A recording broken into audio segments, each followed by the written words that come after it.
Bienvenidos, bienvenidas y bienvenides a Tramando ESI. Hoy vamos a hablar del eje Cuidar el cuerpo y la salud. Este eje propone revisar el modo en que se concibe el cuerpo en la escuela. Desde la ESI se propone trabajar con la idea más compleja de salud, entendiéndola desde una perspectiva integral y no solo como la ausencia de enfermedad, sino que involucra otros factores, biológicos, culturales, históricos, económicos y psicológicos de las personas. Se entiende la salud como un concepto que excede el plano individual. Debe ser entendida en términos sociales y desde un plano colectivo. Para eso, es necesario que cuando en la escuela se trabaje el eje cuidado del cuerpo y la salud, se incorporen otras dimensiones, como por ejemplo la historia personal, los discursos científicos, los derechos humanos y la representación de los cuerpos a través de las distintas manifestaciones artísticas. También es importante propiciar la reflexión crítica sobre los modelos y los mensajes de belleza que circulan en nuestra sociedad y que pueden influir negativamente en las personas y en los vínculos, promoviendo la desnaturalización de los prejuicios y los estereotipos vinculados con el cuerpo y la salud. Bueno, el cuerpo en la escuela es entendido desde una perspectiva integral, ¿sí? Ya no solo miramos el cuerpo desde un modelo biologicista o mecanicista, o solo orgánico, sino tenemos una perspectiva en donde el cuerpo es sentir, pensar, hacer, interactuar con otros y otras. Entonces, en este sentido, no hablamos más de cuerpo, sino hablamos de corporeidad, ¿sí? Es un enfoque de derechos, un enfoque humanista que amplía la mirada en la complejidad de los cuerpos, de todos y todas, y es inherente al ser, ¿no? Es como nos miramos en el mundo, cómo estamos presentes en el mundo, en los mundos de los sujetos. Esa mirada de cuerpo que propone la ESI es una mirada abarcativa, es una mirada que habla mucho más del cuerpo físico, sino que es el atravesamiento, las historias, las ideas. Son cuerpos que además tienen poderes. Aquel que se apropia del espacio de juego, como, no sé, los que juegan al fútbol, están utilizando todo ese espacio de juego y el resto queda apagado en el margen, ¿sí? en alrededor. En la escuela esa es una construcción simultánea y activa y que va cambiando y va creando subjetividad continuamente para nuestros estudiantes. En cuanto a la afectividad, es un cuerpo que siente, que se emociona, entonces valorar eso, problematizar desde el movimiento esa situación es un aporte muy interesante para seguir construyendo corporeidad y la manera de relacionarnos con el mundo, ¿no? Que ahí entraría la motricidad y la sociomotricidad, cuando jugamos, cuando compartimos, cuando acordamos reglas o cuando hacemos deporte, por ejemplo, en las clases de educación física.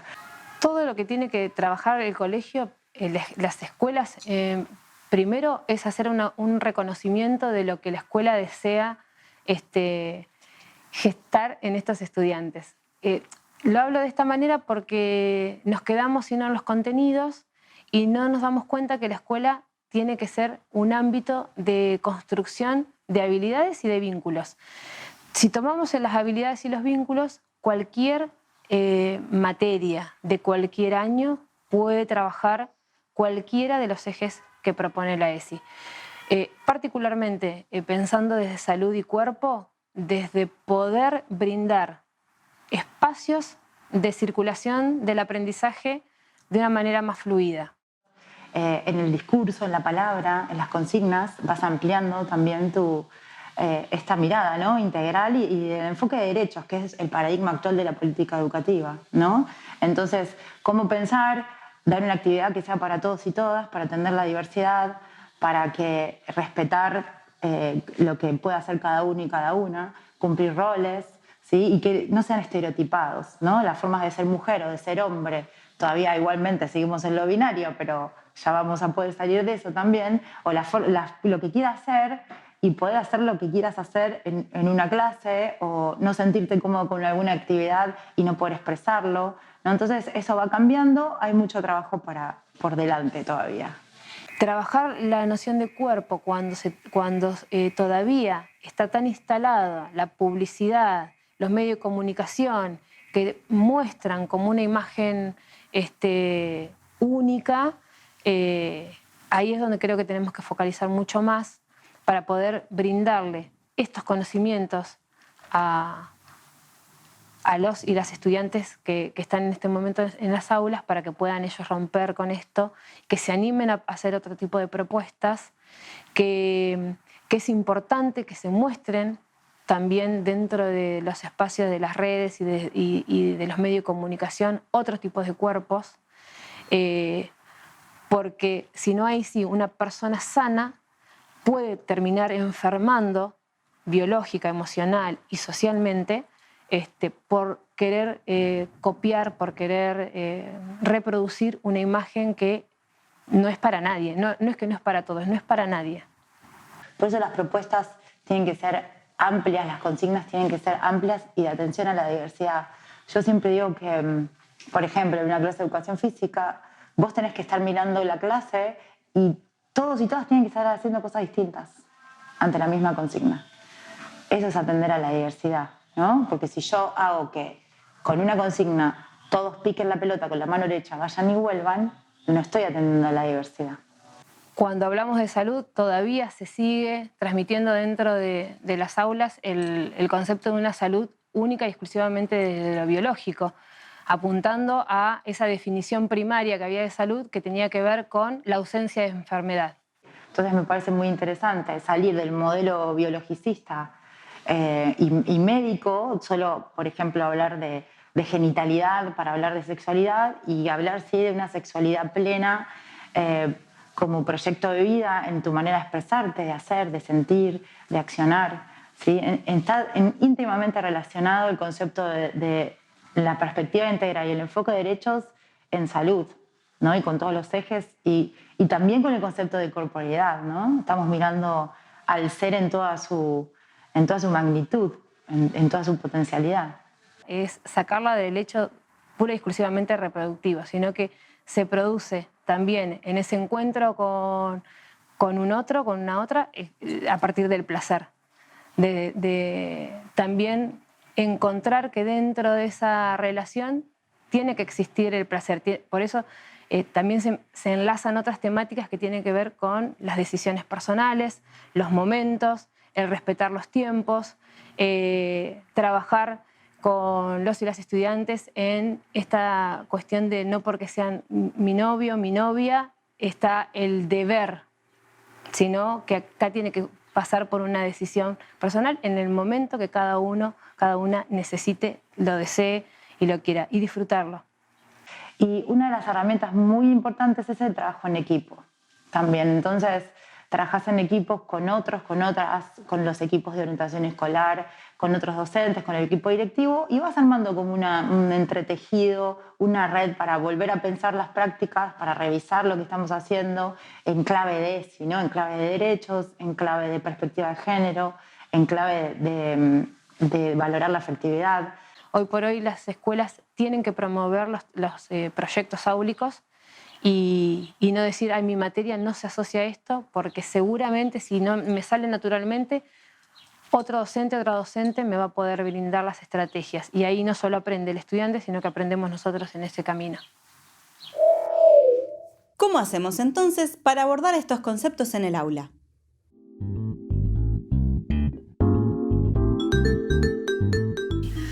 ¿Qué cosas trabajar del cuerpo y de los cuerpos personales, ¿no? Esa cosa de poder encontrar que nuestro cuerpo no es solamente nuestra genitalidad. En lo personal a mí me gusta ser consciente todas las partes del cuerpo, ¿no? ¿Qué pasa con mis manos cuando algo que estoy escribiendo no me sale bien? ¿Qué me está pasando por adentro? ¿Qué siento? Todas esas emociones que hacen a la integralidad del aprendizaje, me parece que está buenísimo ponerlas en evidencia, no como una cuestión de algo que se pueda negativizar, sino poder entender que todo eso hace a mi aprendizaje. Encontrar ese vínculo en la integridad es como re importante. Entonces, por ejemplo, todos mis alumnos y alumnas saben dónde está su corazón, porque antes de empezar nosotros respiramos y nos tocamos el corazón y sabemos cómo late, si late más fuerte, si late más despacito. Sabemos también qué partes del cuerpo vamos a usar para sentarnos, además de que vamos a apoyar la cola, también vamos a tener que tener derechita la espalda y que si no me va a hacer doler. Bueno, es como que mencionar las partes del cuerpo todo el tiempo y hacernos conscientes de que no somos solamente ese pensamiento que muchas veces y tradicionalmente la escuela nos requiere. No somos solamente pensamientos, somos un montón de otras cosas y que todo ese cuerpo se emociona y le pasan cosas al momento de aprender.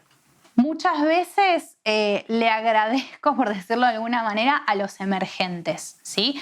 A ese chiste sobre el cuerpo de otra persona o sobre una supuesta orientación sexual que yo interpreto que esa persona puede llegar a tener, donde tenemos que calmar ese enojo que quizás nos genera, ¿no? Esa bronca, esa situación, parar la clase y empezar por ahí. En ese sentido se trabaja como todo el tiempo. Si no trabajas el cuerpo es como que estás negando también una parte de los chicos y de las chicas. Así que es como, bueno, hay que mencionarlo, hay que trabajarlo, hay que decirlo porque el cuerpo nos incomoda y nos hace habitar los espacios más allá de los pensamientos. Esto que he estado 2 horas hablando con las pibis, siendo profe de arte, sobre métodos anticonceptivos, por ejemplo. Y diciéndome ellas de que se sienten cómodas hablándolo conmigo. Entonces, bueno, y lo hablamos. Y también les gusta preguntarme cómo me cuido, qué pienso. Les interesa bastante como ver qué prácticas también tenemos, ¿no? Que yo siempre le digo que, bueno, que también somos personas, los docentes, porque nos ponen como en un nivel de pedestal. Y no es necesario que por ahí yo tenga información sobre métodos anticonceptivos, porque he indagado un montón, es algo en lo que sigo indagando, es algo de lo que he leído, pero no hace falta, digamos, que tengas toda la información. Hoy día es como, bueno, ¿qué información nos falta? Agarras el celu y pones alguna página segura, googleás información, la debatís en clase, como... No sé si he hecho por ahí alguna actividad puntual sobre eso, pero sí que lo charlamos un montón más en adolescentes que están comenzando también a indagar en eso. Si trabajo, la mayoría de las cuestiones las trabajo con la estadística, es una realidad, porque es la que más, o probabilidad a veces también, porque es la que más, es la más amplia para trabajar un montón de contenidos matemáticos. Ver cosas en un gráfico te da mucha información y a ellos les ayuda a, por ejemplo, el día de mañana abrir un diario y poder leer una gráfica, entender qué es lo que me está diciendo, incluso hasta saber si esa gráfica que me están diciendo está correcta, ¿no? Porque pasa que muchas veces las gráficas que están en los diarios no están correctas. Y bueno, con el tema de los talles y eso lo he trabajado, pero bueno, con estadística. Se puede desde el punto de vista antropológico. No desde la mirada cerrada, antropocéntrica, pero se puede. Y también incluso hasta se puede hablar desde todo lo que es expresión de género, estereotipo y llevarlo a salud reproductiva, por ejemplo. ¿No? Trabajarlo desde la imagen.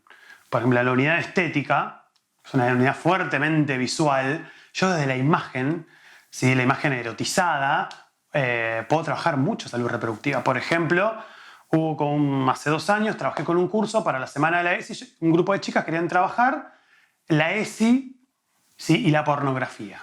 Pero desde el punto de vista de la eroticidad, el cuidado del cuerpo, ¿sí? Y los derechos sobre el cuerpo. Estábamos trabajando ESI, filosofía, una problemática muy fuerte como la pornografía, pero también desde el cuerpo, el cuidado, y terminamos hablando de reproducción. Incluso salió un tema que ahora está muy en boga, que es el hecho de las nudes, por ejemplo.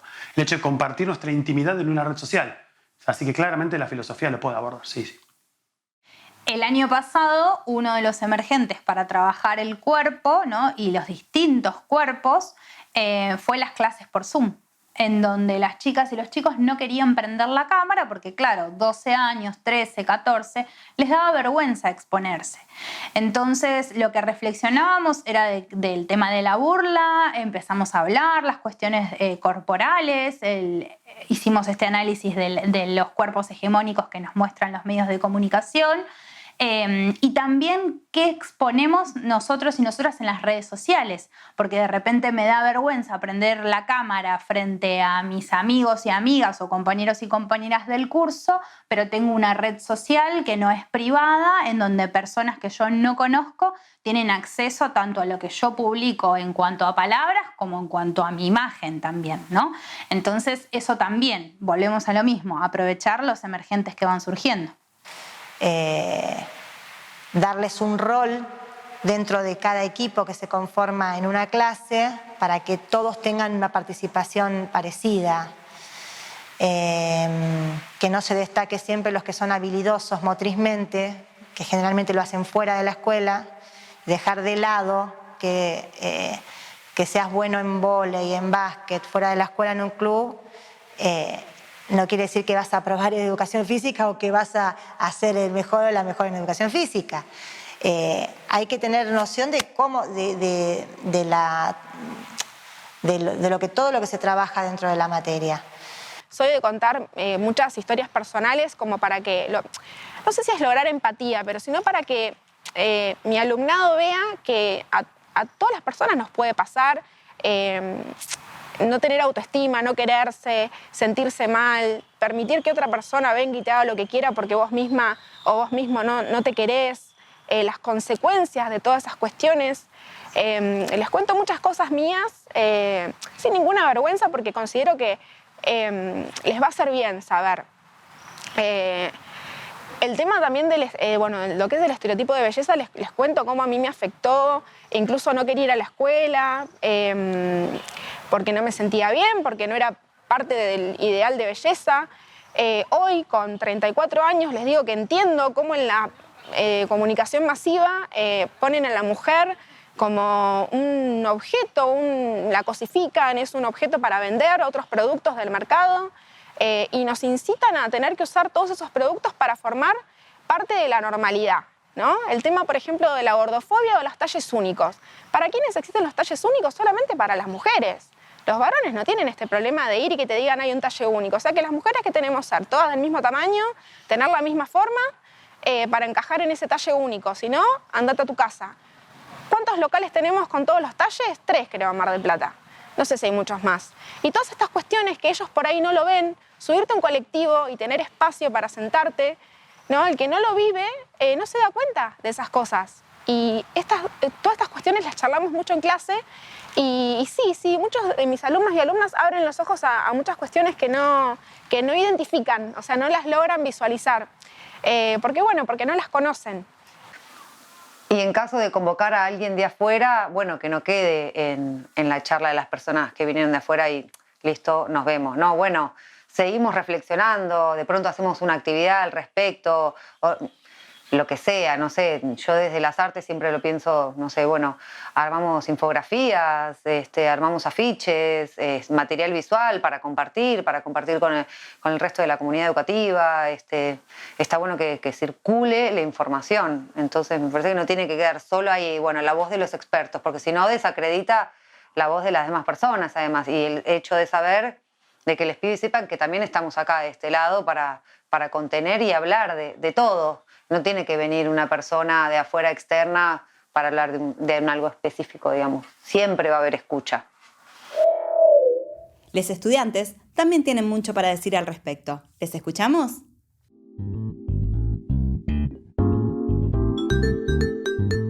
Me han hablado poco, digamos. Normalmente cuando se habla de salud sexual se habla de las enfermedades y, bueno, de la posibilidad de embarazo, o sea, se habla de los métodos anticonceptivos.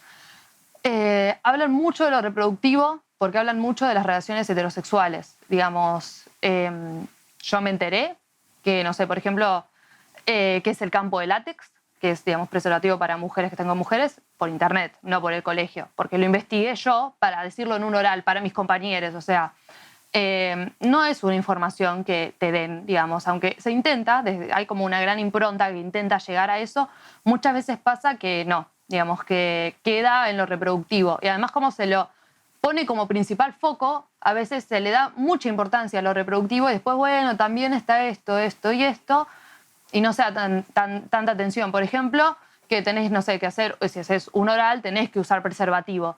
Eso es algo que creo que nunca me lo dijeron en el colegio y es algo de la salud sexual súper importante porque te puedes agarrar enfermedades así y digamos que es algo que no se comenta. Tuve una vez una profesora que era de ciudadanía también, pero fue en otra escuela, que una vez nos habló sobre el tema de las relaciones sexuales, pero cómo se llevaban a cabo en realidad. Y siempre nos hablaban del espermatozoide y el óvulo y el embarazo. Todo siempre llevaba a cabo la mujer procreando, ¿viste? Siempre. Y también decía que una vez nos dio una clase sobre eso. En realidad no nos dio una clase, una compañera preguntó. Entonces por eso explicó el tema, ¿no? Pero dijo que ahora que la generación de ahora ya no quieren tener hijos porque no quieren tener responsabilidades. Y se pierden todo lo lindo de ser madres y padres. Pero no, nunca nos hablaron sobre salud sexual no reproductiva. Es un tema que yo lo sé porque en mi casa sí se habla muchísimo y porque lo hablo con mis amigas y amigos, por ejemplo. Pero en la escuela no es un tema que se lleve a cabo en realidad. No está esto de que es como uno de los ejes fundamentales de la ESI, que es que sea transversal a todo. Está cuando un profesor tiene ganas de hacerlo o cuando dirección dice, bueno, vamos a hacer una serie de charlas, pero no es que cuando se habla de salud sexual se incorpora siempre a la salud sexual no reproductiva, o cuando se habla de educación sexual siempre se habla de educación sexual integral y mucho menos que se haga, digamos, todo el tiempo. Es algo... Nos hablaron sobre, por ejemplo, la menstruación en las mujeres y una charla que solamente se le daba a las nenas. Los varones no podían escuchar. Y después, sobre todo, el aparato, por ejemplo, masculino, y las mujeres no podían escuchar eso. Y sobre métodos anticonceptivos, por ejemplo, nos enseñaban que teníamos que usar preservativo. Y hasta ahí, a mí me lo enseñaron porque tuve una clase de ESI. Como para que en algún caso de violación o ese tipo de cosas, que haya una persona siendo acosada y que no sepa que está pasando por eso, básicamente hablarlo y poder ayudar a esa persona. Y también como para poder cuidarnos a la hora de tener relaciones sexuales. Obviamente a esta edad seguramente no, o sea, no vamos a tener relaciones sexuales porque tenemos 11 años, la mayoría, pero como para tenerlo en cuenta más adelante en tu vida. En la escuela nunca me dijeron en realidad dónde podría ir a conseguir anticonceptivos. Yo sé que puedo ir a las salitas a por preservativos y cualquier tipo de método anticonceptivo porque en mi casa me dijeron que podía ir a pedir ahí también. No, y además sé que existen, pero no sé dónde están. Y estoy muy segura de que mis compañeros, a menos de que estén informados por sus familias o que hayan informado por mano propia, digamos, no lo saben, digamos. No es algo que nos dicen, mira, tenés estas herramientas para acudir, no es algo que nos den muy a menudo. Cuando hablamos de la corporalidad en la escuela, en realidad siempre se muestra el cuerpo de la mujer con el aparato reproductor femenino, por ejemplo. La mujer es flaca, no, claramente. Y después el cuerpo masculino con el aparato reproductor masculino y no se abarcan otro tipo ni de corporalidades ni de nada, en realidad. Cuando se habla de corporalidades, a lo más que puede llegar es gordo o es flaco o es gorda, es flaca. Y no solo que se pasa muy por arriba, hay mucha gordofobia internalizada en la sociedad y por eso también en el colegio, pero también lo que suele pasar es que no se le da bola a cosas como las discapacidades. Digamos, una persona que no tiene la misma funcionalidad en las piernas que el resto. Y tenemos una profesora que anda en silla de ruedas y aún así la educación sobre las corporalidades que tenemos es muy baja, digamos. A lo sumo tenés eso de, bueno, hay gordos y hay flacos y hay intermedios. O sea, no hay una educación real en donde, no sé, te digan, bueno, mira, hay mujeres que tienen una sola teta, o hay personas que tienen los brazos hasta acá y eso le dificulta todo esto en la vida y todo esto es lo que se puede hacer para ayudar y todo esto es lo que tenés que saber. Normalmente quedan, bueno, los cuerpos van variando y ni siquiera, o sea, es algo que está en el colegio, está como implícito, pero al mismo tiempo no es que se hable nunca se pone sobre mesa y digamos, mira, esto es una corporalidad. Hablar sobre los diferentes cuerpos de las personas trans, ese tipo de cosas.